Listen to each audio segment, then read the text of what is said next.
Hello everyone, চলে এলাম আবার নতুন একটা ব্লগ নিয়ে। আশা করি তোমরা ভালো আছো আর আমরাও ভালো আছি। আর আমাদের পাড়ায় ছিল কালী পুজো, তো আজ হলো মায়ের বিসর্জন। আর আজ আমাদের এখানে হবে হাঙ্গামা। হাঙ্গামা জিনিসটা কি আমি বিয়ের আগে কি জানতাম না। বিয়ের পর এসে যখন প্রথম শুনলাম যে হাঙ্গামা হবে পাড়াতে, তখন আমি আমার হাজব্যান্ডকে জিজ্ঞাসা করলাম হাঙ্গামাটা কি গো। তখন আমি আমার হাজব্যান্ডের কাছ থেকে শুনলাম আর সে আমাকে ভিডিও দেখালো। তো আমার ঠিক পছন্দ হয়নি। তো এখন হাঙ্গামা হবে শুনেছি, তাই আমার কোনো ইচ্ছা নেই দেখতে যাবার। তো ওই তার আগে, অনুষ্ঠান শুরু হওয়ার আগে ঘুরে চলে আসবো, এইটা এরকমই ভেবে রেখেছি। কিন্তু আমার ভাবনাটা পুরোটাই মানে ভাবনাটা ভুল হয়ে গেল। কারণ বলেছিল হাঙ্গামা, কিন্তু ভালোই অনুষ্ঠান হয়েছে। আমি তো আর যাইনি, সকালবেলায় তো কাজকর্ম করেছি, ফল কেটেছি। আর সকালে প্রথমে একটু ধুনো জ্বালিয়েছিলাম।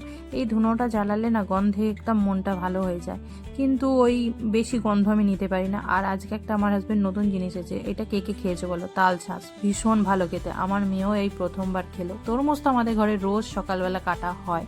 তো এই তো সকালবেলা খাওয়া দাওয়ার পর্ব মিটিয়ে এই যে এখন মাঠে যাব। বলছিলাম না হাঙ্গামা হবে, তো আমি তো ভেবেই নিয়েছিলাম হাঙ্গামা দেখতে যাব না, কারণ হাঙ্গামাটা ঠিক আমার পছন্দ নয়। হাঙ্গামার কনসেপ্টটা আমার ঠিক রুচি বিরুদ্ধ। নাচ আমি খুব ভালোবাসি, আমি নিজেও নাচ শিখেছি একটা সময়। আমার মেয়ে 3 বছর বয়স, তাকেও আমি টুকটাক নাচ শেখাই এখন থেকেই আর কি। কিন্তু ওই হাঙ্গামার কনসেপ্টটা আমার ঠিক পছন্দ না, তো সেই জন্য ভেবে নিয়েছিলাম দেখতে যাব না। এমনি সন্ধেবেলা এখনও শুরু হতে অনেক লেট আছে, আর আমি ভাবলাম মেয়েটাকে নিয়ে একটু প্যান্ডেল থেকে ঘুরে চলে আসি। তো সেই ভেবে আমি তাড়াতাড়ি সন্ধেবেলা মেয়েকে নিয়ে প্যান্ডেল থেকে ঘুরে চলে এলাম।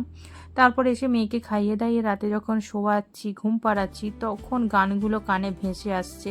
আর তখন ভীষণ আফসোস হচ্ছে, কারণ এটা সেরকম হাঙ্গামা কিছুই হয়নি। ভালো অনুষ্ঠান হয়েছে, খুব সুন্দর সুন্দর গান হচ্ছিল, খুব সুন্দর সুন্দর গানে নাচ হয়েছে, পারফরমেন্স হয়েছে। আর যেটা আমি হাঙ্গামা শুনে না গিয়ে মিস করে গেলাম। আর এই হাঙ্গামাটা নাকি মেদিনীপুর বিখ্যাত, মানে মেদিনীপুরের দিকেই এই হাঙ্গামাটা বেশি হয়। আমি ছিলাম হাওড়া জেলার মেয়ে, আমি তো কোনোদিনও শুনিনি বিয়ের আগে, বিয়ের পরই প্রথম শুনলাম। তো আজ আমাদের মা চলে যাবে, আবার একটা বছরের অপেক্ষা, আবার পরের বছর মা আসবে। তো এই সন্ধেবেলা একটু আমরা ঘোরাঘুরি করে নিলাম। নাচটা, অনুষ্ঠানটা তো মিস করে গেলাম একটুখানি মিসকনসেপ্টের জন্য।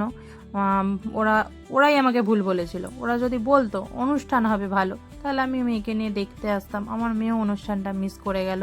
ফাঁকা মাঠে মা মেয়েতে ঘুরে বাড়ি চলে গেলাম, অনুষ্ঠান কিছুই দেখা হলো না। দেখছো আমার মেয়েটা ফাঁকা মাঠে একা একাই ঘুরছে। তো চলো, ফাঁকা মাঠে ঘুরেই আমরা বাড়ি চলে এসেছি। আজকের ভিডিওটা এখানেই শেষ করলাম। অনুষ্ঠান দেখতে এলে তোমাদেরকেও দেখাতে পারতাম, কিন্তু তোমাদেরকেও দেখাতে পারলাম না, নিজেরাও দেখতে পেলাম না। তো আজকের ভিডিওটা এখানেই শেষ করছি। এই ছোট্ট ভিডিওটা যদি তোমাদের ভালো লেগে থাকে তাহলে অবশ্যই একটা লাইক করো, চ্যানেলটা সাবস্ক্রাইব করো, যাতে নতুন নতুন ভিডিও বানানোর উৎসাহ পাই। তো প্যান্ডেল অনুষ্ঠানের জন্য স্টেজ বাঁধা হতে থাক। আর এখনের মতো টাটা, বাই বাই। আবার দেখা হবে নেক্সট কোনো ব্লগে।